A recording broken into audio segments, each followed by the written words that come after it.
Cricket ஃபேன்ஸுக்கு வணக்கம். பால்வாசாவா போட்டி இந்தியன் டீமுக்கு ஆசிய கோப்பையில முக்கியமான சூப்பர் போர் சுற்றுகள் அது நடக்க போது. ஜெயிச்சா டைரக்டா இறுதி போட்டின்னு சொல்றாங்க. மேட்ச் எப்படி இருக்க போது? பாகிஸ்தான் மீண்டு வருமா? இந்தியா டஃப் கொடுக்குமா? அக்தர் முதல் கொண்டு எல்லாருமே கலறிட்டு இருக்க விஷயம் என்ன அப்படிங்கறத எல்லாத்தையுமே கம்ப்ளீட்டா பார்ப்போமா? அதுக்கு முன்னாடி ஃபர்ஸ்ட் டைம் சேனலுக்கு வரீங்கன்னா மறக்காம சப்ஸ்கிரைப் பண்ணி சப்போர்ட் பண்ணுங்க. அப்போ அப்டேட் எல்லாமே எங்களை வந்து சேரும். சரி வாங்க வீடியோக்குள்ள போலாம். So India versus Pakistan already group ஸ்டேஜில் ஒரு மேட்ச் நடந்து முடிஞ்சு மரணத்தனமான ஒரு அடி நம்ம அடித்து திருப்பி அனுப்பணும்னு சொல்லி ஆகணும். ஸோ மறுபடியும் பாகிஸ்தான் மீதி இருக்கக்கூடிய ரிமைனிங் கேம்ஸ் எல்லாம் வின் பண்ணி பாயிண்ட் டிஃபரண்ட்ல மேலே வந்திருக்காங்க அப்படிங்கிறது குறிப்பிடத்தக்க விஷயம். ஸோ அந்த பக்கம் பார்த்தோம் அப்படின்னா ஸ்ரீலங்கா செமையாக ஆடிட்டு இருக்காங்க. ஸோ இருந்தாலுமே சூப்பர் ஃபோர் சுற்றில் இந்தியா பாகிஸ்தான் தான் மோத போகிறாங்க அப்படிங்கிறது வந்துட்டு கன்ஃபார்ம் ஆயிடுச்சு. சூப்பர் சண்டே ஞாயிற்றுக்கிழமை நடக்க போகிற போட்டி. ஸோ எப்படி இருக்க போகுது அப்படிங்கிற எதிர்பார்ப்பு தான் பயங்கரமாக இருக்கு. இதுக்கு முன்னாடி அக்தர் முதல் கொண்டு எல்லாருமே என்ன சொல்கிறாங்க அப்படின்னா பிசிசிஐ அதாவது அவங்களுடைய பணப்புழக்கம் காரணமாக அதை வச்சு என்ன வேணாலும் பண்ணுறாங்கங்கிற மாதிரி சொல்லிட்டு இருக்காங்க. ஸோ எல்லாருமே அவங்களுக்கு தகுந்த மாதிரி தான் பேசிகிட்டு இருக்காங்க அப்படிங்கிற மாதிரி சொல்லியாகணும். கை கொடுக்காம போனது ஒரு பிரச்சனையா அப்படிங்கிற மாதிரி அதை பெருசு பண்ணிட்டு வந்துட்டு இருக்காங்க. ஸோ ஒரு கேமாக பார்த்தோம் அப்படின்னா கை கொடுத்துருக்கலாம். ஸோ அவங்களும் முன் வந்திருக்கலாம். பட் இருந்தாலுமே அந்த மற்ற விஷயங்களெல்லாம் சேர்ந்து உள்ளே போட்டதுனால இது மிகப்பெரிய ஒரு கான்ட்ரவர்சியாக மாறிடுச்சு அப்படிங்கிறதான் வந்துட்டு நம்ம பார்க்க வேண்டிய ஒரு விஷயமா இருக்கு. சரி ஓகே, இதெல்லாம் ஒரு பக்கம் இருக்கட்டும். இந்தியன் டீமை பொறுத்த வரைக்கும் ரீசெண்ட் டைம் ஃபார்ம் எப்படி இருக்குன்னு கேட்டிங்கன்னா, நேற்று மேட்ச் ஓமனுக்கு எதிராக வந்துட்டு வின் பண்ணாங்க. அதுல சூரியகுமார் யாதவ் இறங்கவே இல்லை. பிகாஸ் ஏன் அப்படின்னா இந்த மேட்ச் வந்துட்டு டூ ஆர் டை மேட்சஸ் எல்லாம் கிடையாது. அதனால இருக்கக்கூடிய எல்லாருமே முன்னாடி போய் பேட்டிங் ஆடுங்க, எப்படி ஆடுறீங்கன்னு பார்க்கலாங்கிற மாதிரி எல்லாருமே மேலே அனுப்பிச்சு விட்டாரு.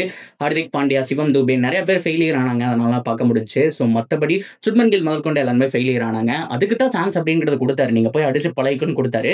இருந்தாலுமே அந்த சான்ஸை கன்வெர்ட் பண்ண முடியல. 188 நடிச்சாங்க. அண்ட் பவுலிங் ஆல்சோ பார்த்தோம் அப்படின்னா ஃபர்ஸ்ட் ஒரு பும்ரா இல்லாம கஷ்டப்படுறது கிளியரா தெரியுது. ஃபர்ஸ்ட் ஒரு 6 ஓவர் 7 ஓவர் விக்கெட்டே விழுகாம தான் போச்சுன்னு சொல்லி ஆகணும். அப்படி இருந்தாலும் மிஸ்ஃபீல்டு கேட்ச் இதெல்லாமே வந்துட்டு நிறையா வந்துட்டு மிஸ் ஹிட் எல்லாம் அவங்க அடிச்சாங்க. அதையும் நம்ம மிஸ் பண்ணோம். நிறைய விஷயங்கள் சரி செய்ய வேண்டியது இருக்கு அப்படிங்கிறதா பார்க்க வேண்டிய விஷயம். இருப்பினும் பும்ரா வந்துட்டு எல்லாருமே சரியாயிரும்பா அப்படிங்கிற மாதிரி தான் சொல்லிட்டு இருக்காங்க.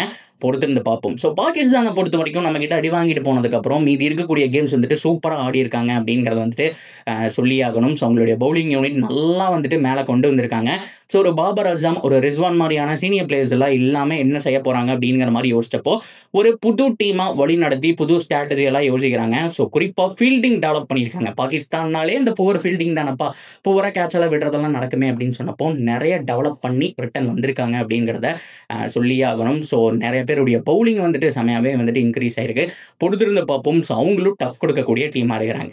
சரி ஓகே, சூப்பர் போர் சுற்று. ஸோ பாகிஸ்தான் இந்தியாவை ஜெயிக்குமான்னு கேட்டால் என்ன பொறுத்த வரைக்கும் பவுலிங் யூனிட் மற்றதெல்லாம் கம்ப்ளீட்டாக சரியானதுக்கப்புறம் இந்தியன் டீம் மறுபடியும் வெறித்தனமாக இருக்க போகிறாங்க. மறுபடியும் பாகிஸ்தானை அடிக்க போகிறாங்க அப்படிங்கிறத சொல்லியாகணும். ஆல்ரெடி கை கொடுக்கல, ஸோ என்ன பண்ண போகிறோம் அப்படிங்கிற பேச்சுவார்த்தை நடந்துட்டு இருந்தப்போ மறுபடியும் இப்போ அவங்க கூடயே வந்துட்டு போட்டி நடக்க போகுது அப்படிங்கிறதுனால ரெண்டு பேரும் வெறித்தனமாக ஆட போகிறாங்க. கண்டிப்பாக ரெண்டு பேருக்குள்ள பேச்சுவார்த்தை இருக்க போகிறது கிடையாது. பீச் மட்டும்தான் அப்படிங்கிறதுனால இந்த போட்டி பயங்கர இன்ட்ரெஸ்டிங்காக இருக்குங்கிறத மாற்றம் கிடையாது.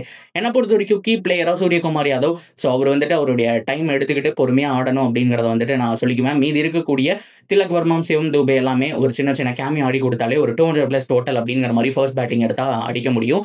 அதே மாதிரி சேசிங் அப்படின்னா ஒரு 160 180 சுருட்டிட்டா நம்ம ஈஸியாக ஒரு 17 ஓவர் 18 ஓவரில் ஜெயிச்சிருவாங்க அப்படிங்கிற மாதிரி தான் எனக்கு தோணுது. ஸோ ஓவராலாக இந்தியன் டீம் தான் என்னுடைய ஃபேவரெட்டு. ஸ்ரீலங்கா வர்சஸ் இந்தியா அந்த மாதிரி ஏதாவது ஒரு ஃபைனல் வந்துச்சு அப்படின்னா உண்மையாலுமே செம்மையாக இருக்கும். அதுக்காக தான் நானும் காத்துக்கிட்டு இருக்கேன் அப்படிங்கிறத சொல்லிக்கிறேன். So that's video guys. இதை பற்றின உங்களுடைய கருத்துக்கள் என்னவோ அதை தாராளமாக நீங்கள் கமெண்ட் செக்ஷனில் சொல்லலாம். அண்ட் தொடர்ந்து அப்டேட்டுக்கு சேனலோட இணைஞ்சிருங்க. மறக்காமல் சப்ஸ்கிரைப் பண்ணி சப்போர்ட் பண்ணி